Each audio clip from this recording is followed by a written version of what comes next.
My name's Shaquille. My story is a folktale, and it's like a Native American ghost story type. It's called Wraith in the Creek.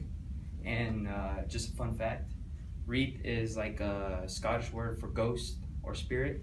So that's what this story is. Okay. So my story takes place around a Native American boy. So a Native American boy left his tribe to go work with the lumberjacks in the woods. So he changed his name to William Cloud. But around the lumberjacks, he was also known as Cloudy. They gave him the nickname Cloudy.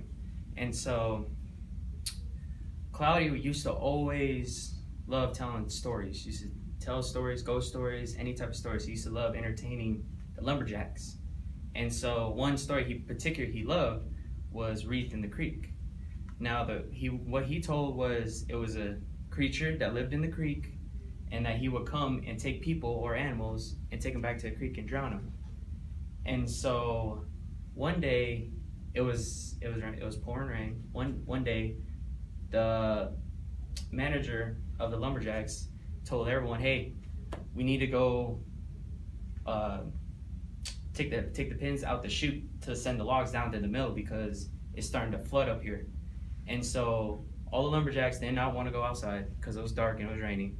And so everyone took straws. Everyone picked a straw, and Cloudy, unfortunately, got the short one. And so Cloudy grabs his jacket.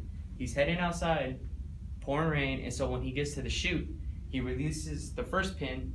But as he releasing the first pin, he hears a hissing noise. And he's like looking around, like pretty sure no one's out here but him. And so as he was going to grab the second pin to send the logs down, a creature on the other side of the chute comes up. The creature had long black hair, had black scale-like skins, like an alligator. And so, being hesitant, he was staring at it. As he froze just staring at the creature, and next thing you know, the creature jumps at him, trying to pull the pin, but the pin was stuck halfway. So he jumps, and instead of worrying about that, he takes off running.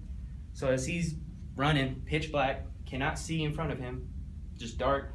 All of a sudden, a creature jumps right in front of him, which was the Wraith. The Wraith's looking at him. As he's looking into him, he has yellow eyes just beaming into him. And so before Cloudy can even say anything, the Wraith scratches him, not like just takes his voice away from him.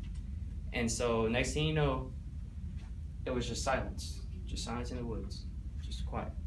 10 minutes go by, and Ethan, Cloudy's best friend during the lumberjacks, he was wondering where Cloudy was, and so he was like, "All right, let's go see where Cloudy is. He's been gone for too long." So not Cloudy. I'm sorry. What was his name? Ethan. I'm sorry. Ethan and the rest of the lumberjacks go outside, and they're looking for Cloudy. But they can't find Cloudy, and next thing you know, one of the lumberjacks spots a body next to the creek. And so when they go to the creek, it's Cloudy's body.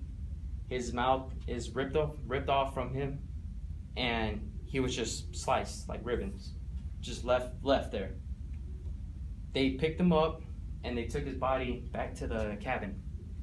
About a week later, Ethan was sleeping. Next thing you know, he wakes up, and he sees a blue dot. He sees a blue dot just like laying down, and he sees it at the ceiling. Doesn't worry about it. He goes back to sleep, and he wakes up again, and this time it was Cloudy, the spirit of Cloudy. Cloudy was looking deep into him, and he told him that he needs to leave because the Wraith spotted him as his next victim. Being scared, being hesitant, the next day he told all the lumberjacks what he saw, what he heard. And weeks go by, everyone was leaving, little by little. Everyone was scared. They didn't want to be next. After a while, the mill shut down because everyone left. Everyone quit the jobs. The chute rusted up. The log chute just vanished within the creek because no one took care of it. And when people would walk by, or if anybody walked by, they would hear Cloudy. Cloudy would either talk to him, touch him, or show his presence. Let them know that there's a creature here and that he does not want no one around him.